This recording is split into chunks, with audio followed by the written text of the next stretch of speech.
Hey guys, welcome back for another Robot Wars Roundtable. You may have noticed that I am not Clint Gage, and that's because that's Clint Gage. Today he is arguing, and his robot of choice, Bishop from Aliens. To my right here we have Michael Truly, who, based on the audience pick, has Rosie the Robot Maid. So you guys pick this one. Hopefully it will work out for you because this is what you wanted.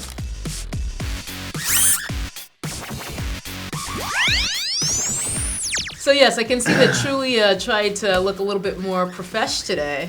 Hey, I got nice socks on. But what really matters is the arguments. So let's do this. It's going to be 2 minutes opening arguments each. After that, you'll each get a rebuttal. And then, of course, we'll have our closing statements. I remember how it works. I explained it to several people last week. Your rag fell. I'm done with it. Well, since I flipped a coin off camera, which we have all agreed is valid. As is the custom with the moderators of these things. Yes. I believe what you say. I'm going to have Clint go first. Bishop from Aliens, out of all of the robots. He's the Hyperdyne Systems Model 341B synthetic. He's a technician assigned to the 2nd Battalion Bravo team of the Marine Corps of these United States of America. He does that rad five-finger fillet thing that totally freaks out Bill Paxton. He's a pilot, he's a technician, so he can fix all your future technology problems. He's a surgeon by training. He's got knowledge of biology. He's a pilot. He's got all these things that he can do in any situation you find yourself in which you're thinking, I need a robot to save my life. But that's just the icing on the Bishop cake. That's not even why I think he's the best robot. I think he's one of the best robots because he's one of the few in all of the movies that references the 3 laws of robotics and then actually sticks to them, right? He's a great robot because he does what he's designed to do, what he's programmed to do, without us having to worry about whether or not we're playing God and how that may or may not come back to bite us in the ass. So all of these skills and traits that I mentioned right up off the bat, those make him capable and awesome all on their own. But he's hit that robot sweet spot where he can do all of that stuff and still have a personality while not going all Ultron on us, right? So he's essentially what would have happened if Frankenstein's monster had just, sort of worked out pretty great. Also, the very important thing is that he shows the correct amount of self-awareness. When they get to the prison planet in Alien 3 and Ripley switches him back on to kind of see what happened while she was asleep, he's sitting there all ripped up and bleeding milk or whatever. And he has the presence of mind to say that he'd rather be deactivated than be less of top of the line. That is supreme self-awareness. He says, I'd rather be nothing. It's the right amount of self-awareness, stopping short of launching all of our own nukes against us kind of self-awareness. But the most impressive thing is that he earns Ellen Ripley's trust. Ellen Ripley was hosed by Ash in the first movie. Bishop gets Ripley to come back around and appreciate and respect the synthetics. Time. Almost right on the nose. Hey, I had more to say, but I'll save it. I get another opportunity, right? Yes. Okay, good. Truly, are you ready? Yeah. 2 minutes starting now. Look, when I found out that I would be representing Rosie the Robot, I thought this is going to be a challenge. But it's not. And not because Rosie is a joke, but because Rosie's very existence is to make life easier for her family, not to challenge it. She is the focal point of humankind's dream for a better life. Flying cars, meals that arrive at the push of a button, and Rosie the Robot Maid. Sure, there are newer robots. There are flashier, newer models. She's not flashy. She's sassy. She's Vin Diesel to The Rock. Sure, we love both. The Rock is big and he's shiny. And Vin Diesel's a mutt, but he's our mutt. And Rosie is our robot. She's there making a pineapple upside down cake out of leftovers so that we get that raise from the boss. She's taking care of the dog. She's raising our children. She even throws a mean football. An American football. Because standing true in red, white, and blue, Rosie is American as apple pie. An apple pie that she will make you if you but ask. It's easy to assume that she's just a maid, but she's not. Rosie is the ultimate comfort machine, fulfilling every human need. Food, security, comfort, health. In fact, the only human need that she can't fulfill is the human need for intimacy, and as far as I can tell, she doesn't have the ports for that.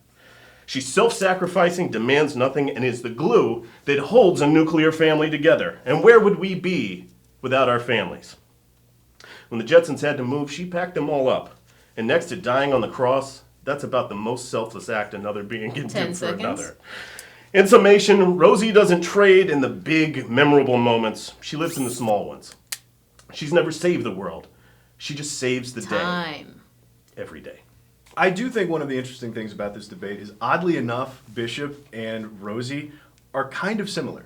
Like, they're service bots. They're there to help out. Whereas Rosie is the maid for a, like, sort of boring suburban middle-class family. Bishop is the assistant to a bunch of badass Marines, right?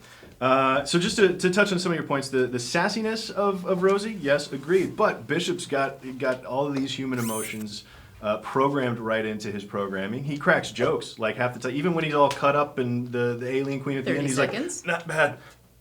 We're a human. You know, he's like still making jokes, so he's funny too. And American, what's more American than football? I'm gonna go with Marines and colonization of other planets. That's probably more American than football. So look, they're similar, sure. But Bishop's just doing it on a much higher plane. Part of your argument was even she's second best. Time. Bishop cracks jokes. Everyone loves that. At inopportune moments. Those are the moments where you need levity the most. I'll allow you to retort for exactly 1 minute. Okay. Sure, Bishop says he has a behavioral inhibitor that keeps him from harming humans, but at what priority? In early drafts of the Alien scripts, it had him stranding the survivors in order to protect the human race. Killing humans with inaction to save other humans? Still a human killer to me. Chauffeurs! Sure, Bishop is partnered up with a bunch of Marines, but he spends 90% of his time driving people around in the back of something. In the rankings, maid, chauffeur. Sorry. Look, Bishop is also a model from a company with a noted history of producing robots able to conceal their synthetic nature just so that they can pursue nefarious goals at the expense of the humans they coexist with. I'm supposed to trust this robot because the best excuse he can give me for a previous model's failure is that it was a bit twitchy. And also I'd like to summon the cosplay defense, which is I'd much rather see someone cosplaying as Rosie than somebody cosplaying as Bishop. Okay, there has got to be a sexy Bishop costume out there somewhere. All right. So we've both heard your arguments. Would you like to share any final thoughts? An early draft? It didn't even end up in the actual movie. You can't hold an early draft against the... Look,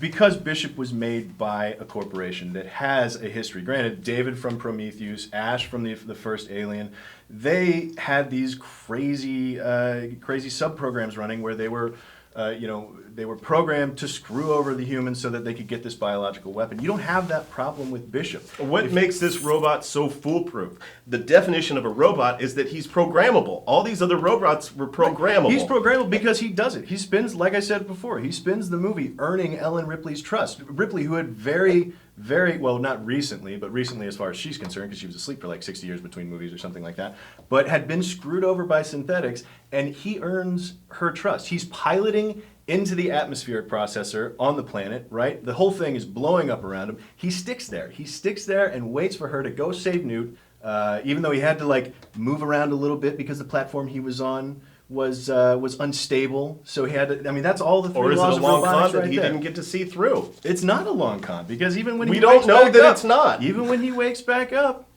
he's like, look, here's the deal. Here's what happened. There's some nasty shit you need to be aware of, and then turn me off, because you know what? I'm never going to be able to help you. Because he's so full of himself that if he cannot be perfect, then he cannot be. You know what he's full of? You know what that is? Is usefulness. Here's my biggest problem That is exactly the attitude that gives us Ultron. Rosie still has a vacuum cleaner. She still has a duster. Why doesn't, if you're going to make a robot maid, why doesn't her arm turn into a vacuum cleaner? Or her because you got to put the tech somewhere, the duster man. Comes out of the... Look, I don't want to argue vacuum mechanics and schematics, but you have to have some sort of container to hold the dirt. She's a rent-a-maid. She was a floor model that a rental company got. And then this suburban family... Look, there were sexier models. The Jetsons didn't take it, but... She became part of that family. Here's the thing. Just like the Roomba that I owned became She's sort a of a Roomba. pet. I'm glad you brought up Roomba. She's a Roomba. Yeah, and if you've ever had a Roomba, you understand that they become like when you throw dirt on the ground, it feels like you're feeding the Roomba. He's a science officer. He's a technician. He can remote pilot dropships from in space to come down and save your ass. And yet he can't even... You talked about the 5-finger fillet. Well, that shows amazing accuracy. Mm-hmm. So if he had only taken that gun, that might have made a better chance for those survivors. Why would he have... He didn't use the gun. The gun didn't I'm come sorry. up. Vasquez offers him a weapon. No, I know. And he turns it down because he doesn't. And he need it. turns it down. He's a robot. He has the best accuracy and some of the best reflexes of that entire team, and yet he chooses to use none of those to save any of the humans that he's with. He saves all of the humans that are remaining. All right. Your closing arguments or thoughts have gone on longer than your main arguments. I feel like that just turned So into some freeform stuff. I'm going to stop you guys here. We'll have one comment below saying that Clint clearly won this with his argument for Bishop, and we'll have another comment saying truthfully won for his argument, saying that Rosie the Robot is the greatest robot of all the robots. Look, she's the purest example of humankind's Maids are interminable better than chauffeurs. optimism of the dumbest future. thing I've ever heard in my Whichever life. one you agree with, thumbs up that comment, and that is how we will tally our votes and declare a winner. Kato was a chauffeur.